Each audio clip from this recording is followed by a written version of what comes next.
नमस्कार, मैं आकाश देशवाल स्वागत करता हूं आपका क्राइम पेट्रोल के एक नए एपिसोड में।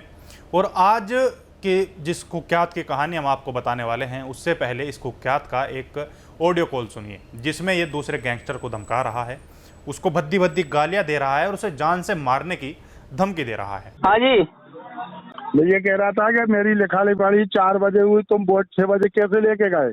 भाई साहब मेरी बात सुनो भाई साहब, इतना सुन ले, मेरे पानी मत दिख जाना तू, उन्हें मेरे को रोड में देना, मेरी दुश्मनी लेके खेल के देख ले, खेल के ये भी तुझे पता लग जाएगा तू बंटी है कि हम कौन है। फिर मेरे से खेल ले, जो जिस जंग तुझे मारा होगा अवतार सरदार को, हम तो सामने खेलेंगे तुझसे होली।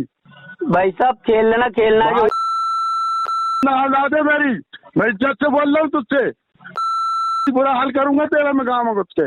अच्छा हाँ, 40 लड़के और 50 लड़के, तूने किसके दिल में हाथ डाल दिया हिंदुस्तान में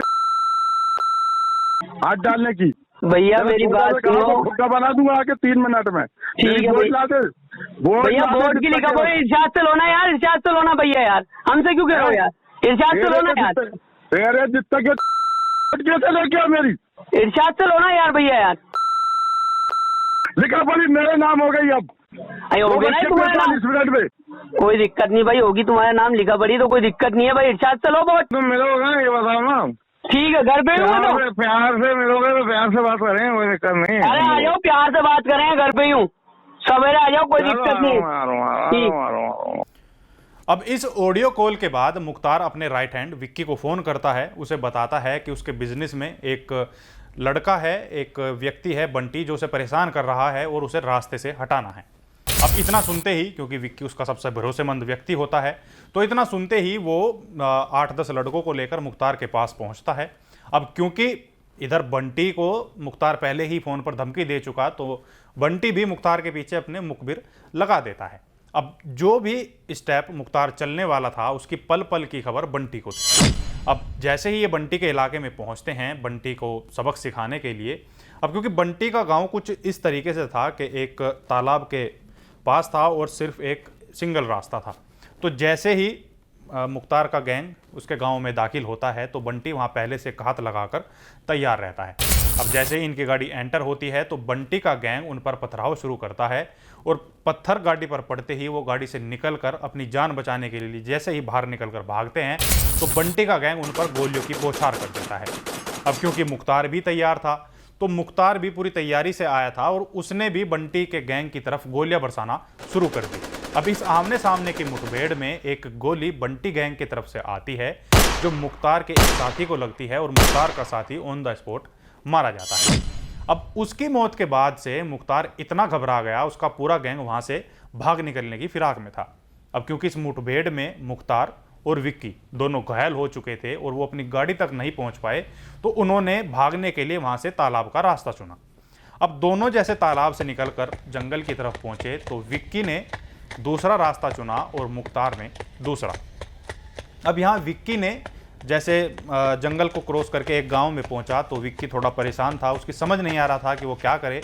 तो ऐसे में उसने मुख्तार की बीवी को फ़ोन किया, शीबा मलिक को, और उसे पूरी घटना की जानकारी दी, साथ ही अपनी लोकेशन भी दी। तो जैसे ही शीबा मलिक वहां पहुंचती है तो वो उसके साथ बैठकर भोपाल चला जाता है।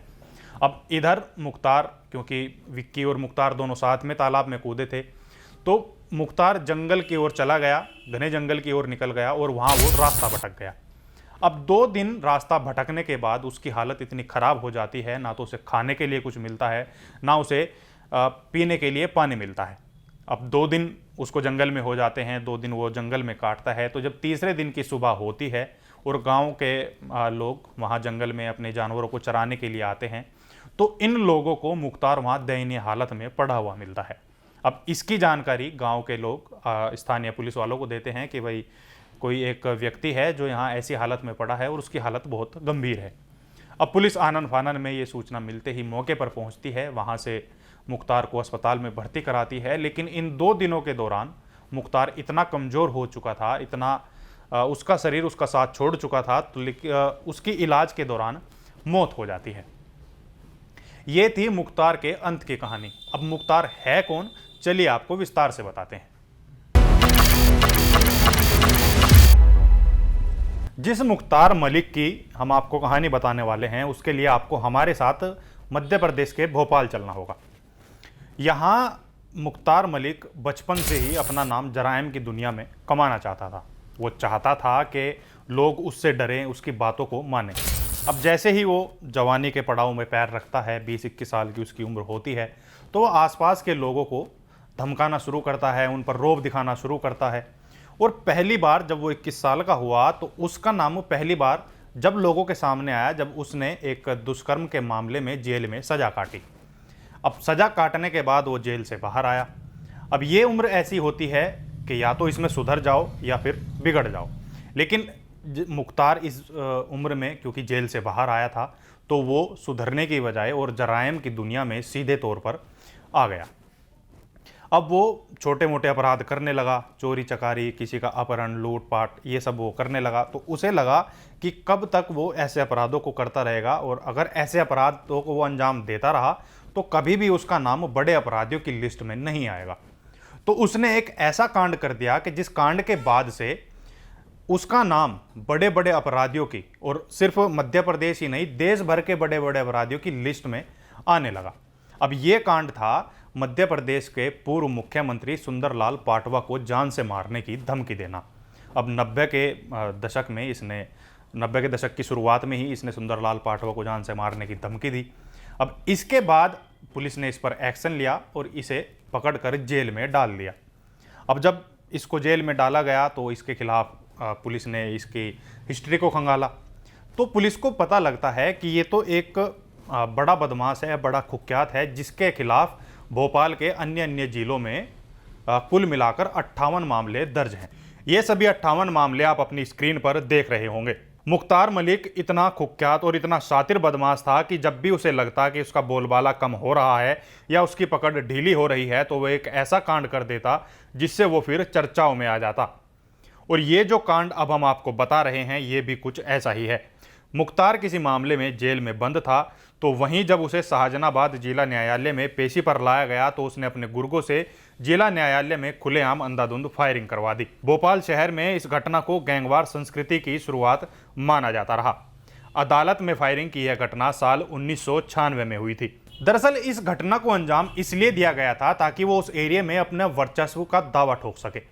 और वर्चस्व का दावा ठोकने का जो जिस गैंग के साथ इसकी मुठभेड़ हुई थी, वो गैंग था मुन्ने पेंटर का। मुन्ना पेंटर इस समय इस एरिया में अपना दबदबा रखता था और वो चाहता था कि उसका दबदबा और बढ़े। लेकिन मुख्तार मलिक वहीं चाहता था कि वो अपना वर्चस्व और बढ़ा ले, अपने एरिया को और बढ़ा ले, जिसमें मुन्ने पेंटर का एरिया भी शामिल था। तो अब इन दोनों के बीच की जो वर्चस्व की लड़ाई थी, उसको अंजाम दिया गया इस भरी कोर्ट में। भरी कोर्ट में 21 राउंड से ज़्यादा गोलियां चलाई गई और पुलिस इनके सामने बेबस इसलिए थी क्योंकि बदमाशों के पास आधुनिक हथियार थे। हालांकि इस मुठभेड़ में कोर्ट में 2 लोगों की हत्या भी हो गई थी, जिसके बाद से इन दोनों अपराधियों को जब पुलिस ने पकड़ा तो 2006 और 2007, तो इस दौरान इन पर एक केस चला इसी फायरिंग को लेकर, जिसमें भोपाल हाई कोर्ट ने इनको फांसी की सजा सुनाई। अब जहां इन दोनों में अपने वर्चस्व की लड़ाई थी, तो दोनों एक दूसरे के खून के प्यासे थे, तो वहीं इन दोनों ने मिलकर एक ऐसे कांड को अंजाम दिया कि पुलिस एक दूसरे का मुंह ताकती रह गई। कोर्ट में सजा मिलने के बाद दोनों बदमाश एक ही गाड़ी में बैठकर पुलिस को चकमा देकर फरार हो गए। फिर मामला उसी अदालत में पहुंचा जहां फायरिंग हुई थी। सबूतों के अभाव में अतिरिक्त सत्र न्यायाधीश ने दोनों बदमाशों को बाइज्जत बरी कर दिया। अब मुख्तार मलिक को लेकर एक चौंकाने वाली बात यह भी है कि जब भी ये किसी अपराध की घटना को अंजाम देता था, तो इसे जब ये लगता था कि यह अपराध इतना ज़्यादा बड़ा है कि पुलिस इसका एनकाउंटर कर देगी, तो ये उस घटना एनकाउंटर होने से पहले ही पुलिस के सामने सरेंडर कर देता था। अब क्योंकि ये सातिर था, अब ये जो प्लान सोचकर, जो चीज़ें सोचकर ये पुलिस के सामने सरेंडर करता था, वो सच साबित होती। अब इसी के चलते हालांकि पुलिस ने लाख दावे किए कि वो मुख्तार का सरेंडर नहीं है, मुख्तार को गिरफ्तार किया गया है, लेकिन जिस अंदाज से मुख्तार इस बात को बताता था, वो कहीं ना कहीं पुलिस की कार्यप्रणाली पर सवाल खड़े करती थी। अब जब इसे फिर लगा कि इसका दबदबा कम हो रहा है, तो इसने फिर एक घटना को अंजाम दिया और इस बार घटना का शिकार हुए जेलर पीडी श्रीवास्तव। दरअसल 2003 में मुख्तार ने भोपाल सेंट्रल जेल के तत्कालीन डिप्टी जेलर पीडी श्रीवास्तव पर हमला कराया था। अपने शूटर तौफीक के जरिए उसने इस हमले की घटना को अंजाम दिया था। अब मुख्तार ने इस घटना को अंजाम देने के लिए पीडी श्रीवास्तव को इसलिए चुना क्योंकि पीडी श्रीवास्तव से उसकी पर्सनल खुंदस थी। दरअसल जब पहले मुख्तार जेल में बंद था तो पीडी श्रीवास्तव उस समय के जेलर थे जिन्होंने मुख्तार पर सख्ती बरती थी।